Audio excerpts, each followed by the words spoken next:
ध्यायेत् शारदचन्द्रसुन्दरमुखम्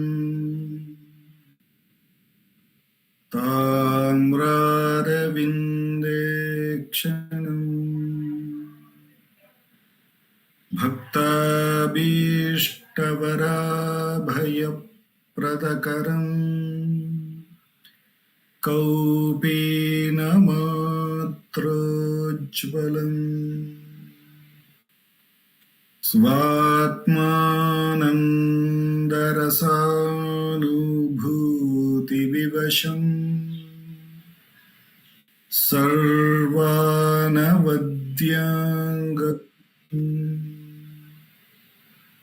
श्रीमन्तं श्रीरमणीश्वरं गुरुवरं योगासनाध्यासितं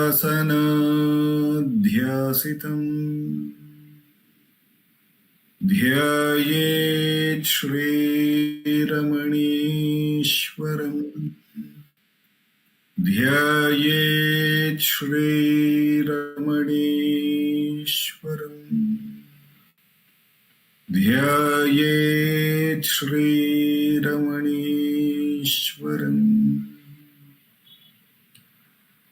हृदयकुहरमध्ये केवलं ब्रह्ममात्रम् यहमहमिति साक्षादात्मरूपेण भाति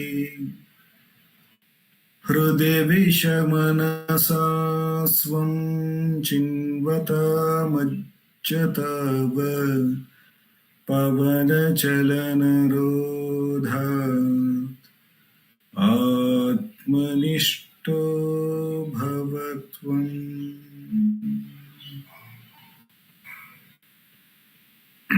Namo Ramana.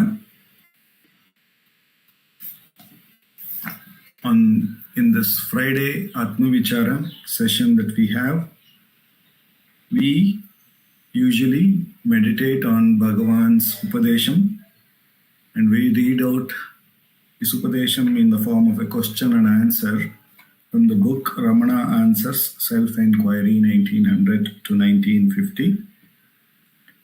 It is a wonderful book which compiles all the answers given by Bhagavan on the subject matter of self-enquiry, and these questions have been put to Bhagavan between 1900 to 1950, and the compilation has been done by our founder, President Sri A.R. Natarajanji. And we have been meditating on the question and answers between 1936 to 1950, and we have today to look upon the 98th question and answer, and after reading this question and answer, we will meditate on it by the abundant grace of Bhagavan, and then we will have a 20 minutes Atma Vichara session. Following that, our President Sarada Akka would be talking about self-enquiry as it has been contemplated in Ramana Gita. It is the same question and answers put to Bhagavan and been compiled by Ganapati Muni as Ramana Gita. And then finally, we will be having the concluding prayers to Bhagavan. The 98th question is, Shri Bhagavan, my name and the reference to my service in the printing of Telugu Ramana Gita should not be mentioned. The devotee is saying, Shri Bhagavan, my name and the reference to my services in the printing of Telugu Ramana Gita should not be mentioned. And Bhagavan says, why do you worry? To ask for the omission of your name is as much egoism as to desire its inclusion. Bhagavan's answer, why do you worry? To ask for the omission of your name is as much egoism as to desire its inclusion. Here, Bhagavan is asking us to get a clear picture. He's telling us to have a clear picture about what is the source that creates all this division and makes us be outward turned and go through the ups and downs of the life.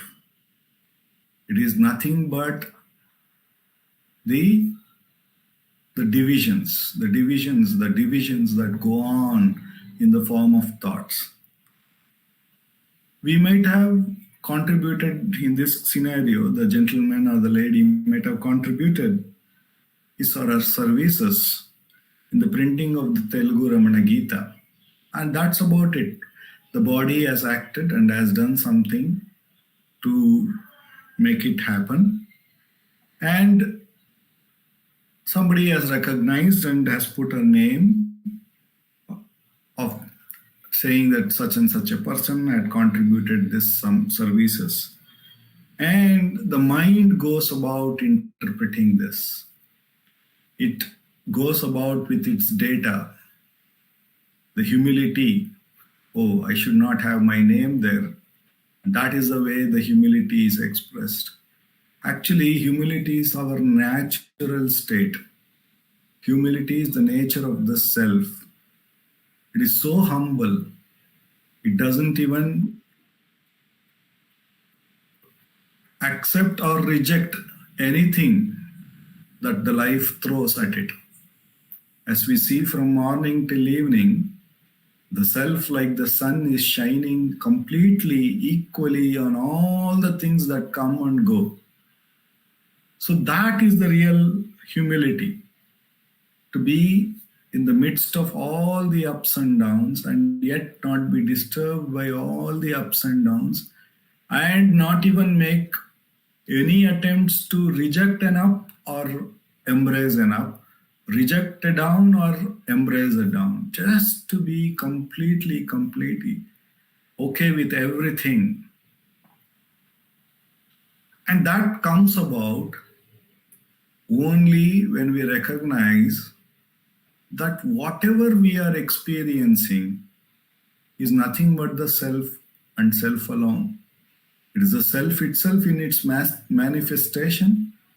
It is appearing either as a critic or it is appearing as something likable or dislikable, whichever way, even the thought, it is appearing at this moment. It is the only in the manifestation, though it is always changing, but whatever is its present outlook in which it is appearing, that is how the self is. And therefore the self is completely one.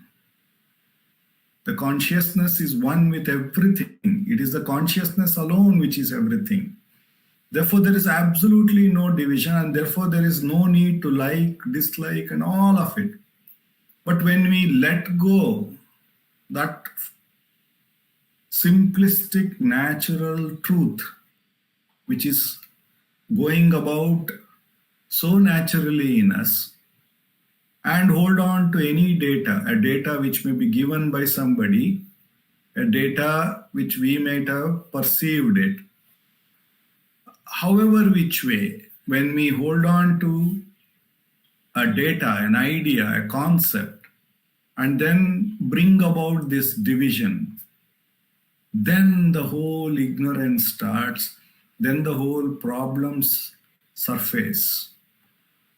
Therefore, there is no effort actually required to know the self, to be the self. We are that. And the self alone is. The only effort is when we forget that truth and hold on to some data, some division, some limited idea, and forego that absolute truth, that natural truth, which is what is there. We forego it. We ignore it. We take it for granted and hold on to this limited thought which has risen. And it looks, because we have given it our due attention, And because we are the truth itself, that idea, that thought, that concept appears so real. In this case, the gentleman says, okay, then his or her name appearing in the book, and then a thought saying, why should my name come? I should be humble. I should not ask for my name to come, has foregone natural state of the self, where there is no thought, where it is absolutely okay with everything, and on the contrary, has taken the thought that I should be humble or my name should not be there to be real, and therefore gets into the limited space as being an individual with a name and a form. And Bhagavan comes so wonderfully. The enquiry, the power of enquiry we can see here. Bhagavan puts a very beautiful question. Why do you worry? Let whatever happen, because everything is the self. It has manifested in that form at this moment. And it will go away. It will all change. The whole of this manifestation is a continuous change. But though it appears as a continuous change, it is nothing but the self appearing newly. And we have somewhere a data that this is how it should appear. This is not how it should appear. And the conflict, when we give the attention to that data, that limited idea that this is how it should be, and this is not how it should be, that is the source of the problem. We take that data to be real, and whatever it is appearing, we either go about liking or disliking, and then there starts the entire mental conflict. And we feel very bogged down by it. But Bhagavan is saying, why do you worry about this? Let whatever happen, because it's all nothing but the self appearing in that. Absolutely, it is the self. Why do you worry about it? It's a very important question. And by worrying, we have arisen ourselves as a limited. Why do I worry? Because I have held on to some other idea that this is not how it should have appeared, or this is not how I wanted it to be. And with that idea, with that knowledge, that limitation that we grasp, the worry starts, a thought starts. And we forget, though we are the self, and though everything is the self, we forget it. We forget, we become a limited being, we become this name and form, and then we go about doing some action, seeking some remedy, taking that to be real. Even in the meditation that we sit, this error happens. We take ourselves to be Dilip. We take ourselves to be this limited being. And then we take ourselves to do something to reach the self. But in reality, the truth, Bhagavan and all the scriptures are saying, self alone is. This idea that I am a being Dilip, I am Dilip who is going to now do the meditation. With that idea, when I get into it, then I see my mind is not settling down. I feel that I need to put more effort. All of this comes with it. So Bhagavan is asking, inquire. Self alone is self. That alone is. And only sadhana that we need to do is not to get ourselves caught with a limitation. And for that, Bhagavan has given Atma Vichara. He says, to whom is this? That question, to whom is this? That makes us recognize that it is for me. That means I have become the limited being. When I ask the question, to whom is this? And I find the answer, it is for me. There should be the recognition alarm for all of us. That though I am the very self, though everything is only the self, why did I rise and become a limited being? By giving an attention to a thought or to an object. By that very enquiry, to whom is this? And then further asking, who am I? The who am I takes us, my attention from that limited identity back to what I am always, the pure being consciousness here and now, the self which alone is everything. Can we experience anything apart from our consciousness? No. Can we give existence to anything apart from our own existence? No. So we are experiencing ourselves in the manifestation as consciousness, as being. Though that means the self is experiencing itself even in the manifested. But only a wrong idea, a wrong concept which rises in the form of a thought because of the wrong knowledge embedded in the form of a vasana. This is right, this is wrong, this is correct, this is incorrect, this is humility, this is not humility, this is how it should be, this is how I should be. All of that vasanas rise in the form of a thought. And moment we grasp that, that means moment we grasp the division, we hang on to the division, the unity goes away. And then we find ourselves struggling to get back to what? To the unity. And so Bhagavan, we can now see how Bhagavan has put Atma Vichara, self-enquiry, to make us wake up to the fact that we are very much the self and not to get carried away by the idea of division. And therefore enquiry makes us become tasmat jagrata jagrata. This is wake up, wake up. It makes us wake up from slipping from our natural state into a state of limitation, and by then further, by holding on to that limitation, further get into the ocean of innumerable divisions. Moment we give rise to the first division, we will be giving rise to the ocean of divisions, and we will be soon found to be caught in the midst of that whirlpool. Though we are a divisionless, pure being, in truth that alone is. By this imaginary division, we get caught in a whirlpool, and then we find that we are this limited being who has to transcend this whole thing and come above. And here comes Bhagavan with his support, who says, to whom is this? Recognize it is I. That means you have got into an imaginary division. Inquire, who am I? Transcend it.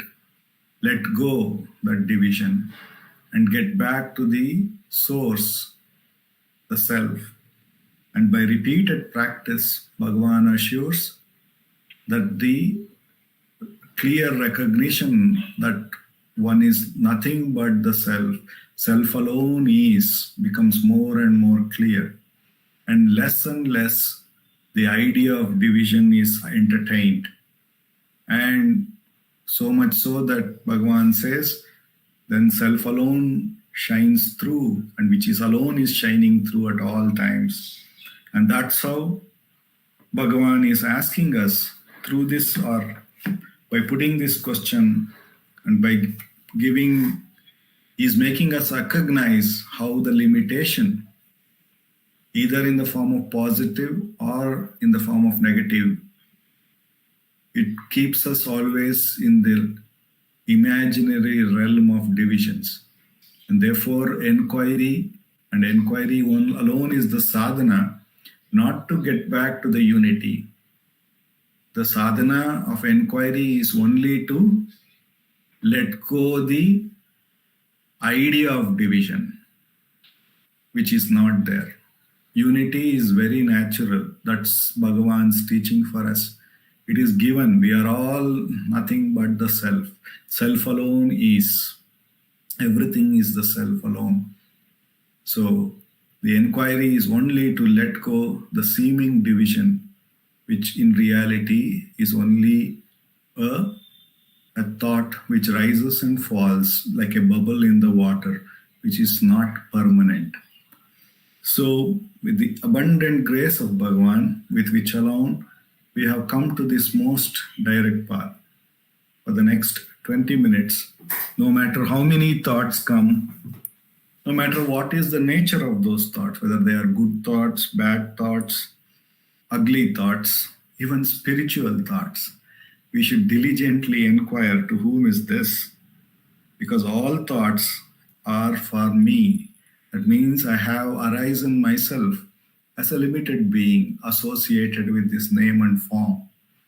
And further inquire to who am I, to just let these things, the whole sadhana is to let go this division.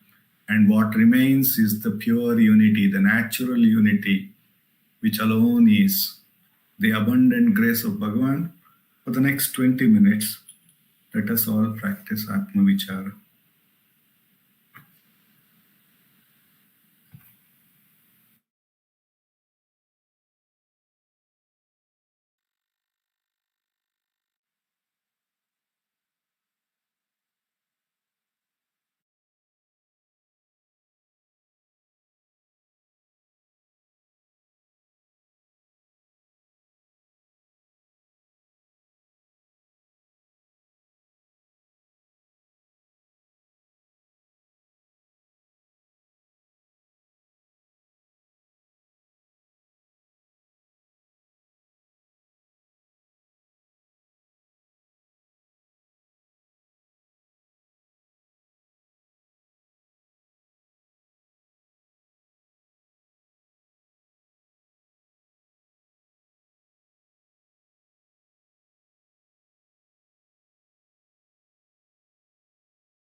Namo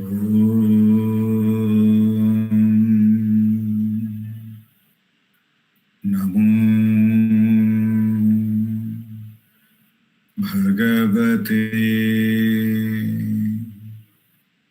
Shri Ramanaya.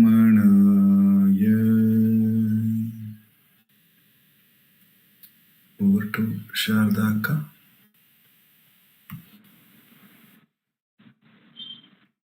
Namo Ramana. Prostrations to Ramana, shining the self in all beings. By the immense grace of the self embodied as Ramana, in this part of the satsang, we are meditating on the verses of Ramana Gita, a compilation by Ganapati Muni of answers given by Bhagavan Ramana to various seekers of truth on different questions and doubts regarding their sadhana and regarding the pursuit of self-knowledge as a whole. And these answers have been recorded by Ganapati Muni in 18 chapters as Ramana Gita. By that very divine grace, we are now meditating on the verses of the 11th chapter. We are going to embark on meditation on the 11th chapter. The 11th chapter is Jnana Siddhi Samarasya Kathanam. Compatibility of Jnana and Siddhis. Is it okay to have Siddhis when one gets Jnana? Will one have Siddhis when one gets Jnana? What is the compatibility between Jnana and Siddhis? Siddhis or achievements, attainments. Usually Siddhis refer to, though a Siddhi, any Siddhi is the achievement, just an achievement. Karya Siddhi, we say, the fulfillment of the action. That is Karya Siddhi. So any fulfillment, any fruition is called Siddhi. However, in spiritual parlance, usually when reference is made to Siddhis, it is of also referring to supernatural powers. So Muni is questioning Bhagavan, or is going to question Bhagavan about these powers. But let us see that grace is something so extraordinary, and Siddhis are a part of that grace. So what happens is that the Muni, even before he questions Bhagavan, he is immersed in the presence, in the glory of Bhagavan, which he shares with us in the beginning, before going to the actual question, even the actual question. In the later verse in the chapter, you will know that Muni was alone with Bhagavan while posing this question. So he gets immersed in that glory. What is that glory? Actually, when we look at the glory of Atmajnana, what is an Atmajnani? An Atmajnani is one who is ever immersed in the self. Ever immersed in the self. One who is steadily abiding in the self is called a Jivan Mukta or a Jnani. That state is called Jnana. And what is the nature of the self? The nature of the self is that it is omnipresent, it is omnipotent, that is to say, it is all-pervading, it is all-powerful, and it is, of course, we say it is of the nature of bliss. We can also say it is of the nature of grace. Bhagavan says it is grace. And normally, we see Siddhi as the end result. We see an achievement as an end result. We don't see that Siddhi in the very beginning or in the very process. When a tree bears fruit, then we say, oh, this is something has happened. The tree has borne fruit. When a seed is sown in the ground, we do not see that seed as a Siddhi in itself. We do not see it as the potential tree. We only appreciate it when it starts growing out of the ground, when the leaves come, then when the shoots come, then slowly, the tree becomes a sapling, and then it grows into being a big tree. So that is for us, everything is in terms of achievement. Anything which is in the process. But how is not the process itself a siddhi? Say even we are doing self-enquiry, if we ask ourselves the question, who am I? Or for whom is this thought? And then the answer comes, who am I? It is for me. Then we ask ourselves, who am I? And then the mind becomes silent, and it for a second or a little longer, it may taste the silence of the self. Then I feel very happy about it. Okay, at least little bit I got a taste of the silence of the self. But then the very fact that we are going to ask that question, the very fact that we become aware of thoughts, isn't that a great siddhi? Isn't that great grace? Then again, that there are thoughts, that the thoughts are not my own nature. We have to know all this. We have to be taught all this in order to ask ourselves the question, for whom are these thoughts? And we are already on the path.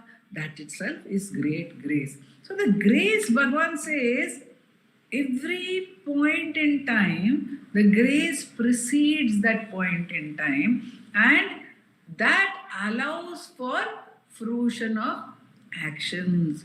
Grace is in the beginning, grace is in the middle, grace is in the end, Bhagavan says. And when we see something happening which we do not expect, or which happens in a beautifully unexpected manner, we immediately say, oh, what grace. When we suddenly see Bhagavan's picture in a place where we do not expect it to be, we say, what grace. The master is here. He is waiting for me here. He is giving me his darshan over here. And we feel very happy at that moment. Whenever suddenly the master's presence is revealed to us in some way, which seems to reaffirm also whatever we are doing, whatever we want, whatever we are wishing for, then we say, oh, this is great grace. Or when an event is taking place, when the event is going off very well, and the event concludes in a nice manner, in a beautiful manner, when the event is such a magnitude, like yesterday we had 350 children coming onto the stage at Ramanacentre for Learning and performing. They are all children from a government school. They are underprivileged children. So Ramanacentre has this program every year. Some of our staff members, they go, they teach these children dance, drama, music, all linked to the path of self-enquiry, through poems meant for children, all linked to self-knowledge they are taught, or sometimes it may be songs on Bhagavan which they are dancing to, and then they are brought, the children are brought, they are provided with makeup facility, costumes, everything, and then they come onto the stage and a beautiful performance happens. And we see the innocence of the children, we see their joy, and we feel very happy. We feel very happy in that moment. That is the fruition of the effort has happened. And then, but that joy which we feel, whether it is in the fruition of this event, or whether it is in any other fruition, or when we see something amazing happening, or when we are suddenly aware of Master's presence, that moment we describe as grace, and we feel very happy at that moment. But what are we actually seeing? We are only seeing the manifestation of the grace. We are not seeing the grace itself. We are seeing it in action. We are seeing its result, like we see electricity in a fan or in a bulb or in a motor. We see electricity and we say, oh my god, how nicely this motor is functioning. It pumps the water all the way from the ground up there. But that's only the manifestation of the electric energy. So there is a question which comes to us: if this manifestation, which happens from moment to moment in a different way or in different ways, if this manifestation can give us so much joy, what must be the source of that joy? How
sorry about that. I don't know why I got cut off. So, Sadhguru Swami in his composition, he says, I'm greedy to see the self. So, we can also be greedy to see the self. And as if to indicate that the source is far more significant than the manifestation or the result, in this chapter, the Muni is singing praises of Bhagavan. He begins with singing praises of Bhagavan. Shodase divase ratrau vivikte munisattamam gurum brahma vidam shreshtham nityam atmani samsthitam.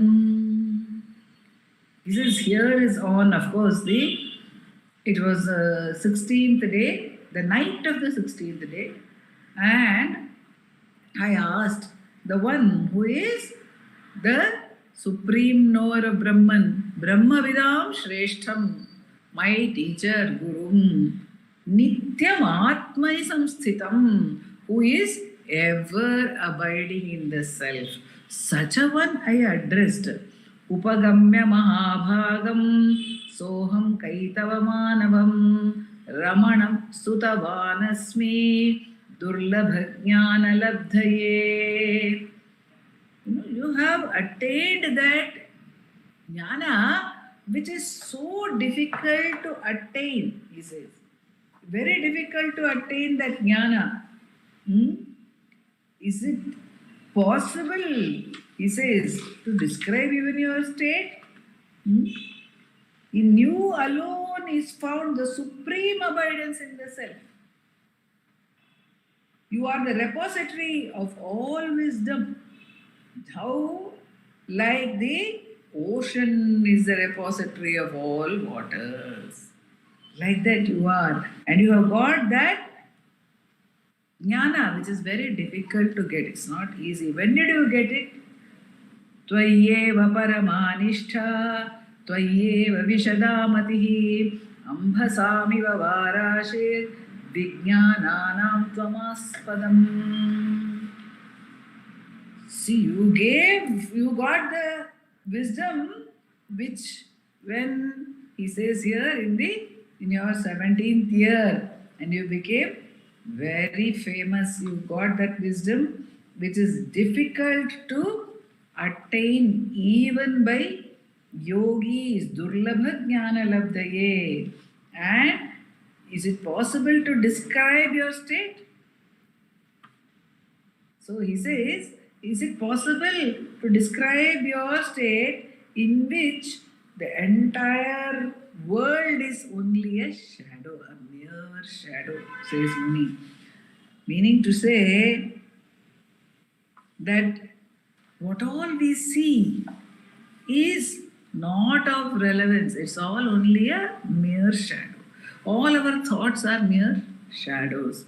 The ego is described as a ghost. So, why is it a ghost? A ghost is that which is dead and gone but appears to have life. The ego is like that because it is completely a product of the past. It has no, if you come into the absolute now, total now, and drop the entire past, where is ego? It is totally dependent only on the past. So, the entire world is a mere shadow in you, says Bhagavan. By this praise, by each of the praises of Bhagavan, he is leading us back to the glory of the self only. When he says, Nityam Atmani Samsthitam, you are the one ever established in the self, that becomes the highest goal for us also to reach. Then he says that Durlabha Jnana Labdhaye, you have got that jnana which is very difficult to get. So, it is like all the rivers come to you. Everything is contained in you. Everything is contained in the state of jnana. That's why Bhagavan says in Atma Vidya Kirtanam, Tannai Aridal Indri Pinnai Yedarihilan. Without knowing the self, what is there to be known? What is there in any siddhi? And if you know the self, then Tannai Arindidir Pin Yennaduladariya. What else is there? What remains to be known once you get the self-knowledge? So, in this chapter also, the Muni takes us back to the glory of the jnana first, before asking about the siddhis. He talks about his own experience of the glory of the jnana in the form of the Guru and shares that experience with us, so that by the time we get to the question on siddhis, we will ourselves understand that is not of great relevance, but many are concerned with this question during their sadhana. It is an important topic to be covered by the Acharya, by Bhagavan. To get his conclusive answer regarding this is the Muni's purpose. It is his Uddesha. It is his aim and objective to get Bhagavan's answers on all spiritual topics, because he says Bhagavan's answers are conclusive. They are like the stamp of authority. They are the seal, the king's seal, the king of yogis' seal is there. So it is his intention to get that answer from him. But he is awakening us to the fact already by the praise of Bhagavan in the many verses in the beginning of the chapter, pointing to those gunas of Bhagavan which we can meditate upon and be inspired by, to follow in that path. By that very grace, Bhagavan reveals himself to us. Om Namo Bhagavate Shri Ramana. Namo Ramana. Apara Satchit Sukhavarirashi Yasyormimatram Bhuvanam Samastam Guhahitam Tam Ramanam Gabhiram Chinta Vihinam Hridi Chintayami Chinta Vihinam Hruti Chintayami.